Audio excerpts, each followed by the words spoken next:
Hello friends, welcome to the my study channel Express Academy पर आपका स्वागत है।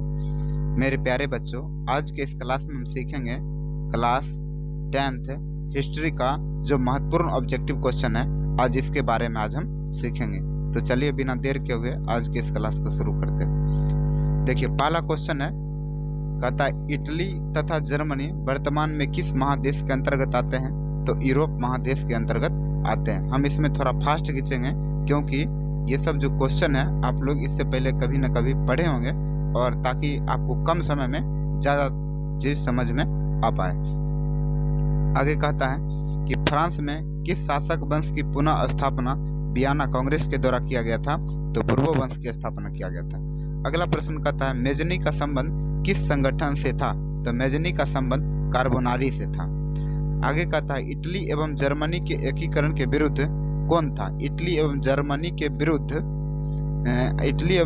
के एकीकरण के विरुद्ध इनमें से कौन था? तो ऑस्ट्रिया था। अगला प्रश्न कहता है काउंट काबूर को विक्टर इमैनुएल ने किस पद पर नियुक्त किया था? तो प्रधानमंत्री के पद पर नियुक्त किया था। अगला कहता है गैरिबाल्डी पेशे से क्या था? तो गैरिबाल्डी पेशे से क्या था? नाविक था।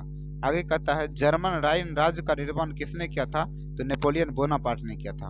अगला प्रश्न कहता है जालवेराइन एक कैसे संस्था थी? तो यह एक व्यापारिक संस्था थी। आगे कहता है रक्त एवं लौह नीति का अवलंबन किसने किया था?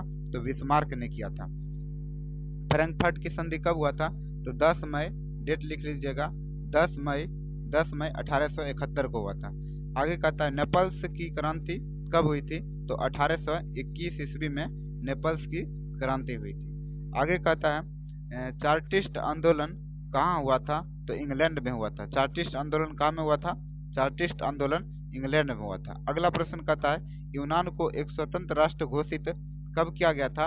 तो 1832 ईस्वी में किया गया था। अगला प्रश्न कहता है कार्बोनारी संगठन किस वर्ष हुआ? कार्बोनारी संगठन किस वर्ष हुआ? 1810 में हुआ था। एड्रियानोपोल की संधि कब हुई थी? तो 1829 ईस्वी में हुआ था। कब हुआ था? 1829 ईस्वी में हुआ था। आगे कहता है एड्रियानोपोल की संधि किन दो देशों के बीच हुआ था? तो तुर्की और रूस के बीच हुआ था। आगे कहता है सेडोन का युद्ध किसके किसके बीच हुआ था? ऑस्ट्रिया और फ्रांस और पर्सा के बीच हुआ था। आगे कहता है पोलैंड के विद्रोह को किसने कुचल दिया था? तो पोलैंड के विद्रोह को रूस ने कुचल दिया था। देखिए, हम इसमें ऑप्शन के साथ इसलिए नहीं बता रहे कि क्वेश्चन में तो जो आंसर रहेगा वो तो ऑप्शन में रहेगा ही, इसलिए हम डायरेक्ट क्वेश्चन और आंसर को ही बता रहे हैं। आगे कहता है कि सन 1870 में फ्रांस और पर्सा के बीच युद्ध कहाँ हुआ था? तो सेडोन में हुआ था। कहाँ में हुआ था? सेडोन में हुआ था।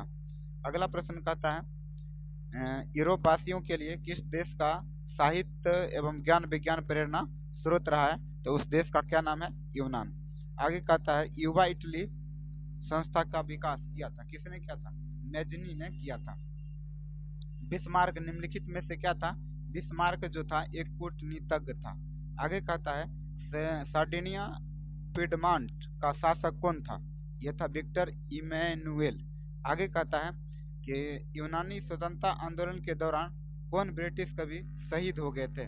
उस कवि का नाम था लॉर्ड बायरन। आगे कहता है कि जालवेराइन की स्थापना किस राज्य ने किया था? तो पर्सा ने किया था। अगला प्रश्न हंगरी की भाषा क्या थी? हंगरी की भाषा मैग्यार थी। आगे कहता है यूनान के स्वतंत्रता संग्राम में किसकी पराजय हुई थी? तो तुर्की की पराजय हुई थी। मरियान किस देश के राष्ट्रवादी का प्रतीक था? तो फ्रांस का था। आगे कहता है कि यूरोपीय सभ्यता का पालना किसे कहा जाता है? यूनान को कहा जाता है। एक्ट ऑफ यूनियन किस वर्ष पारित हुआ था? 1688 ईस्वी में पारित हुआ था।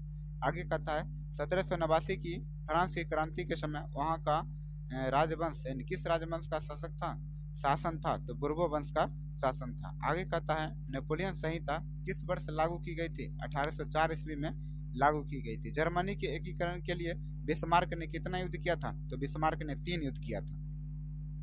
वियना कांग्रेस में कौन राष्ट्र सम्मिलित नहीं था? कौन राष्ट्र में सम्मिलित नहीं था? तो जर्मनी सम्मिलित नहीं था। आगे कहता है वियना कांग्रेस में पवित्र संघ की स्थापना किसने प्रस्तुत किया था? तो रूस ने प्रस्तुत किया था। यंग इटली के संस्थापक कौन थे? यंग इटली के संस्थापक मेजनी थे। आगे कहता है फ्रांस के किस राजा ने कहा था कि अंग्रेजी राजा की भांति शासन करने की अपेक्षा लकड़ी काटना अधिक पसंद करूंगा? वह था चार्ल्स दसम। आगे कहता है पर्सा का शासक कौन था? तो विलियम प्रथम था। प्रश्न नंबर 40, यूरोप का मरीज किसे कहा जाता है? तुर्की को कहा जाता है। नेपोलियन ने जर्मनी में किस संघ की स्थापना किया था? राइन संघ का स्थापना किया था। किस संधि द्वारा स्वतंत्र यूनान राष्ट्र की स्थापना हुई थी? तो एड्रियानोपल की संधि के द्वारा स्वतंत्र यूनान की स्थापना हुआ था। यंग यूरोप की स्थापना किसने किया था? मेजनी ने किया था। नव गुएल्फ आंदोलन कहाँ में हुआ था? नव गुएल्फ आंदोलन इटली में हुआ था। मेटरनिक कौन था? मेटरनिक ऑस्ट्रिया का चांसलर था। अगला प्रश्न कहता है कार्बोनारी की स्थापना किस वर्ष हुआ था? 1810 ईस्वी में हुआ था। आगे कहता है 1830 की क्रांति के बाद फ्रांस में किस प्रकार के शासन की स्थापना हुआ था? तो निरंकुश राजतंत्र की स्थापना हुआ था। लाल कुर्ती नामक संस्था का गठन किसने किया था? गैरिबाल्डी ने किया था। आगे कहता है राष्ट्रवाद की अवधारणा का जन्म किस घटना से माना जाता है? तो पुनर्जागरण से माना जाता है। अगला प्रश्न कहता है रक्त और लौह नीति का अवलंबन किसने किया था? तो बिस्मार्क ने किया था रक्त और लौह नीति का। आगे कहता है किस युद्ध के बाद जर्मनी का एकीकरण पूरा हुआ? तो सेडान के युद्ध के बाद जर्मनी का एकीकरण पूरा हुआ। अगला प्रश्न कहता है किस संधि द्वारा जर्मनी का एकीकरण पूरा हुआ? तो फ्रैंकफर्ट की संधि के द्वारा जर्मनी का एकीकरण पूरा हुआ था। आगे कहता है जर्मनी एवं इटली के एकीकरण के समय फ्रांस का शासक कौन था? नेपोलियन तृतीय था। अगला प्रश्न देखिए, हम आपको उतना ही क्वेश्चन बताए हैं जो एग्जाम में आने की प्रबल संभावना है, इसलिए आप लोग इस वीडियो को जरूर से जरूर देखें। अब जो आगे का जो चैप्टर 2 होगा आगे वीडियो में, तब तक इतना ही। आप लोग पढ़िए और मेरे चैनल को चाहे तो आप लोग सब्सक्राइब भी कर सकते हैं, अच्छा लगता है। और आप कमेंट में अपना राय दें ये चीज़ आपको कैसा लग रहा है। तो वीडियो देखने के लिए आपको बहुत बहुत धन्यवाद।